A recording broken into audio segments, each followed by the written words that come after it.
আবার স্বাগত ২১ বিজনেসের সঙ্গে আছি আব্দুর রহমান রণ।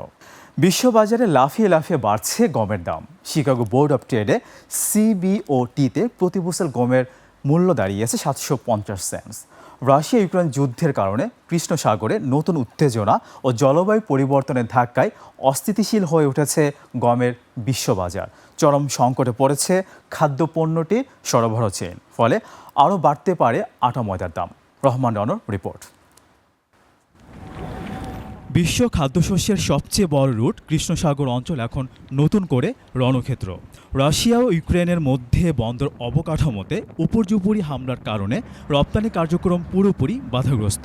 বিশ্বের 1/4 গম রপ্তানি করা এই অঞ্চলের সংঘাত অস্থির করে তুলেছে গমের বিশ্ববাজার। শিকাগো বোর্ড অব ট্রেডে প্রতি বুশেল বা 27 কেজি গমের দাম উঠেছে 750 সেন্ট। তবে কেবল যুদ্ধ নয়, এর সাথে যোগ হয়েছে প্রকৃতির রুদ্ররূপ। তীব্র তাপপ্রবাহ আর খরায় পুড়ছে ইউরোপ ও যুক্তরাষ্ট্রের গম উৎপাদনকারী অঞ্চলগুলো। ফ্রান্স ও জার্মানিতে উৎপাদন প্রায় 7% কমেছে। অন্যদিকে লোহিত সাগরে হুতি বিদ্রোহীদের হামলার কারণে জাহাজগুলোকে ঘুরতি পথে আসতে হচ্ছে, যা পরিবহন খরচ এক লাফে বহুগুণ বাড়িয়ে দিয়েছে।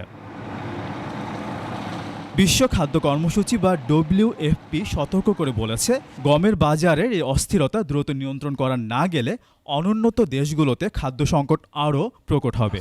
আপাতত শান্তি ফিরুক কৃষ্ণ সাগরে আর অনুকূলে আসুক প্রকৃতি, এমনটাই প্রত্যাশা সকলের। আব্দুর রহমান রণ, 21 টেলিভিশন। আমনের ভরা মৌসুমে সার সংকটে কয়েক জেলার চাষিরা। উত্তর দক্ষিণ ও মধ্যাঞ্চলের 6 জেলার মোট 1,10,734 মেট্রিক টন চাহিদার বিপরীতে সার সরবরাহ হয়েছে 46,420 মেট্রিক টন।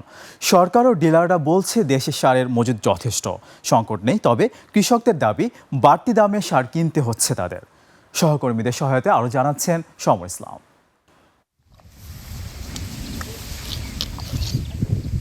আমন মৌসুমের শুরুতে মাঠে ব্যস্ত কৃষক। কেউ চারা রোপণ করছেন, কেউ দিচ্ছেন নিড়ানি। এই চিত্র উত্তরাঞ্চলের জেলাগুলোর। সার নিতে যাচ্ছি, ড্যাপ, ইউরিয়া, পটাশ আগের চেয়ে দাম ধরেন যে বেশি নিচ্ছে, তাও সময় মতন আমরা পাচ্ছি না। রাজশাহীতে সার সংগ্রহ করতে মাঠের কাজ ফেলে কৃষকরা ছুটছেন এক ডিলার থেকে আরেক ডিলারের কাছে। দীর্ঘ লাইনে অপেক্ষা করেও মিলছে না চাহিদা মতো সার। অভিযোগ, সরকারি দামের চেয়ে বস্তা প্রতি 5 থেকে 700 টাকা বেশি দিলে ডিলার ও খুচরা দোকানে মিলছে সার। ডিলারের কাছে সার নিতে গেলে তারা বিআরডিসি ড্যাপটা তারা দিতে চায় না। আমি দেখলাম যে ড্যাপ তাদের ঘরে রীতিমতন আছে। খুচরা ডিলাররা আপনার 1700 টাকা, 1800 টাকা, 1750 টাকা এরকম দাম নিয়ে নিচ্ছে।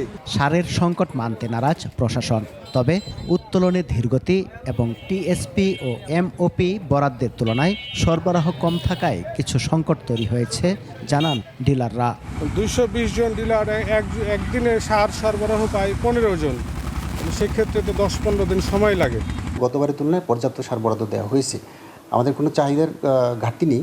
কিন্তু কেউ কেউ আর্টিফিশিয়াল ক্রাইসিস সৃষ্টি করতে চায়, তাহলে আমরা ব্যবস্থা গ্রহণ করছি। উত্তরের জেলা কুড়িগ্রামে শীতের সবজি চাষে ব্যস্ত এখন কৃষক। সার সংকটে আবাদ বাধাগ্রস্ত হওয়ার কথা জানান তারা। আমরা আগামী সবজি চাষ করি, কিন্তু আমরা ঠিকমতো আমরা সার পাই না। দোকানে দেখো না সার নাই, আর দোকানদার সার নাই, তা সার নাইলে আবারটা করি কি দিই আমরা। প্রায় অভিন্ন চিত্র ময়মনসিংহ ও জামালপুর জেলায়। সার সংকটে আমনের পাশাপাশি মরিচ ও শীতের নানা শাকসবজি আবাদ ব্যাহত হওয়ার কথা জানান কৃষকরা। যেটা আগে 1100 টাকা বা 1000 টাকা বা 1150 এরকম ছিল, এখন সেটা 1500-1700 এরকম হয়ে গেছে। 200 টাকা পাল্লা হয়েছে মাটির সার, আর একটা হয়েছে বাংলা টিএসপি 250 টাকা পাল্লা, তাও পাওয়া যায় না। ডিআইবির দরকার আমার 3 বস্তা, আমি ডিআইবি পাইছি 1 বস্তা।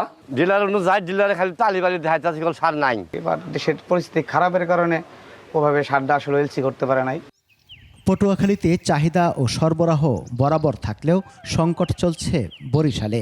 সরকারি দামের চেয়ে 500-700 টাকা বেশি দামে কিনতে হচ্ছে সার। তেলের দাম বাড়তি, সব সারের দাম বাড়তি, সবটাই বাড়তি। এদিকে বুধবার মুন্সিগঞ্জের গজারিয়ায় এক অনুষ্ঠানে যোগ দিয়ে কৃষিমন্ত্রী জানিয়েছেন, চাহিদার চেয়ে বহুগুণ বেশি সার মজুত রয়েছে। মার্কেটে এই মুহূর্তে যত সারের প্রয়োজন আছে তার থেকে বহুগুণ বেশি আমার গোডাউনে আছে। সংকট নিয়ে নানা আলোচনার মধ্যে গত রোববার সকালে কুড়িগ্রামের ভুরুঙ্গামারীর শিলখড়ি ইউনিয়নের বিএডিসির ডিলারের গুদামে ঢুকে প্রায় ১৯০ বস্তা সার নিয়ে যান স্থানীয় কৃষকরা। সমর ইসলাম, ২১ টেলিভিশন। ইরানের সঙ্গে আলোচনায় ফিরতে যুক্তরাষ্ট্র কোনো তাড়াহুড়ো করছে না বলে জানিয়েছেন প্রেসিডেন্ট ডোনাল্ড ট্রাম্প। আল জাজিরাকে তিনি বলেন, ইরান কবে আবার আলোচনার টেবিলে ফিরবে এ বিষয়ে তার কোনো সময়সীমা নেই। ট্রাম্পের দাবি, যুক্তরাষ্ট্র বড়ভাবে এগিয়ে আছে এবং ইরানের অর্থনীতি ভেঙে পড়ছে।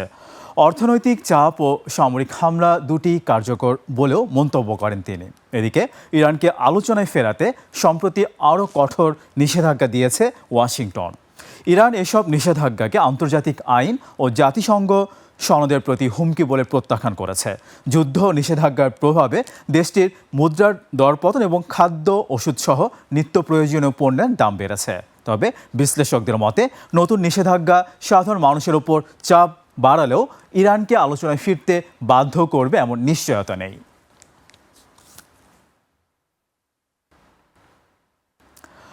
নির্ধারিত মানদণ্ড পূরণে ব্যর্থ হয় বোম্বে সুইটসের মশলা এবং বাঘাবাড়ি ঘি সহ 10টি পণ্য বাজার থেকে প্রত্যাহারের নির্দেশ দিয়েছে বিএসটিআই। এসব পণ্যের লাইসেন্স কেন বাতিল করা হবে না তার জন্য কারণ দর্শানোর নোটিশ দেওয়া হয়েছে। সম্প্রতি বিএসটিআই নিয়মিত সার্ভিলেন্সের অংশ হিসেবে বাজার থেকে বিভিন্ন কোম্পানির পণ্য সংগ্রহ করে আন্তর্জাতিক মানের নিজস্ব অত্যাধুনিক ল্যাবরেটরিতে পরীক্ষা করে। এ পরীক্ষায় দেখা যায় বাঘাবাড়ির ঘিতে মিল্ক ফ্যাট পাওয়া যায়নি, রয়েছে পাম অলিন ও বনস্পতি। এছাড়া বোম্বে সুইটসের মশলা বিভিন্ন প্যারামিটারে নিম্নমানের পাওয়া গেছে। বোম্বে সুইটসের কারি পাউডার, হাঁসের মাংসের মশলা, তেহারি মশলা, কালা ভুনা মশলা, গরুর মাংসের মশলা এবং মাছের মশলায় মোট অ্যাশ এবং লবণের মাত্রা অতিরিক্ত রয়েছে।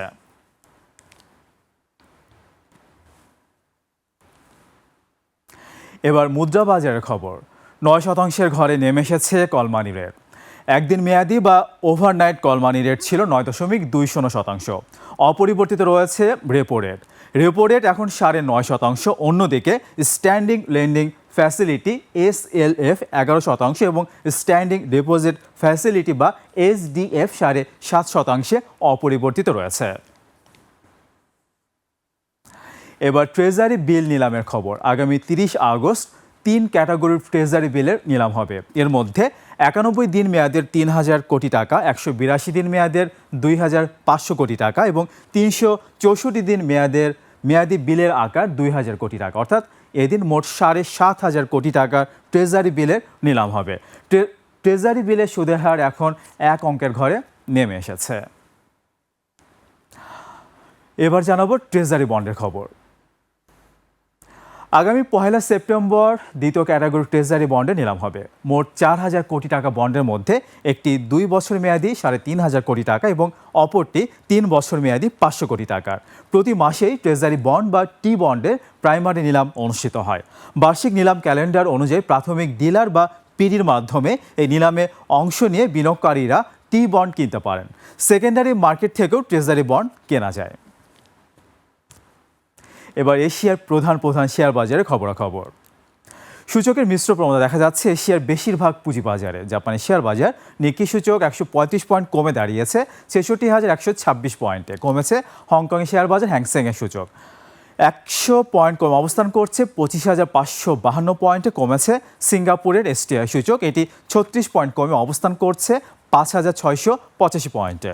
চীনের শেয়ার বাজার সাংহাই কম্পোজিট ইন্ডেক্স অবস্থান করছে 3,950 পয়েন্টে, যা আগের দিনের চেয়ে 38 পয়েন্ট বেশি।